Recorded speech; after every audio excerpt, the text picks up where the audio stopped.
তোমাদের একটা কথা বলি, তোমার আব্বা তোমাকে পছন্দ করে না কেন?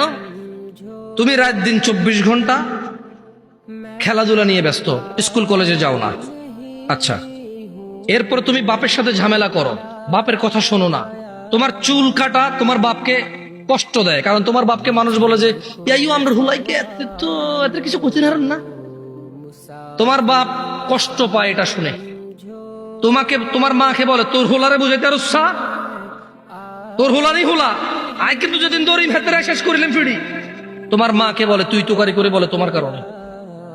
আমি বলছি না তোমার আব্বা এটা ন্যায় করে, কিন্তু তোমার কারণে তোমার আব্বা তোমার আম্মাকে বলে তোর মতো মহিলার বিয়ে করে আমার জীবন শেষ রে হোলান্ডি মানুষ করতে পারস না। আমি বিদেশ গেছি, শহরে গেছি কাজে, আমি কি দেশে থাকলে তোদের মুখে অন্ন উঠবে? এই যে ছেলে পেলে জামা কাপড় পরে ঘুরে ঘাড়ে বেড়ায়, আমি আমার যৌবনটাকে বিসর্জন করেছি বলে তো পারে। তোর মতো মহিলা বিয়ে করে আমার জীবন শেষে আমার হোলান্ডি মানুষ হয় না। তোমার মাকে রাত দিন 24 ঘন্টা গেলে। আচ্ছা বলো, তোমার মায়ের দোষটা কোথায়? তুমি কি তোমার মার কথা শোনো? বলো, তুমি তোমার মার কথা শোনো? তোমার মায়ের দোষটা কোথায়? কি করতে পারবে? তুমি তোমার বাপকেই শোনো না, মাকে কি শুনবা?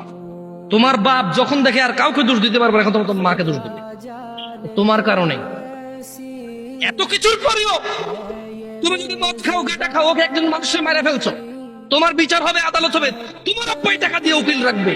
যদি তুমি বেকসুর খালাস পাও, তোমার আব্বার যদি 2-4-5 ঘন্টা জমি থাকে, এটার মালিক কে হবে বলতে পারো? তোমার আব্বা মারা গেল জমি রেখে, মালিক কে? তুমি। যত খারাপই হোক, বাপের সম্পদের মালিক কে? যত খারাপই হোক, বাপের পরিত্যক্ত জিনিসের মালিক কে? সন্তান। তো তুমি একটা জিনিস চিন্তা করে দেখো তো, যদি তুমি মুসলমান না হয়ে মরতে পারো, যদি মরো, তুমি কি জান্নাত পাবা? আর যদি তুমি মুসলমান হয়ে মরো, জান্নাত আছে।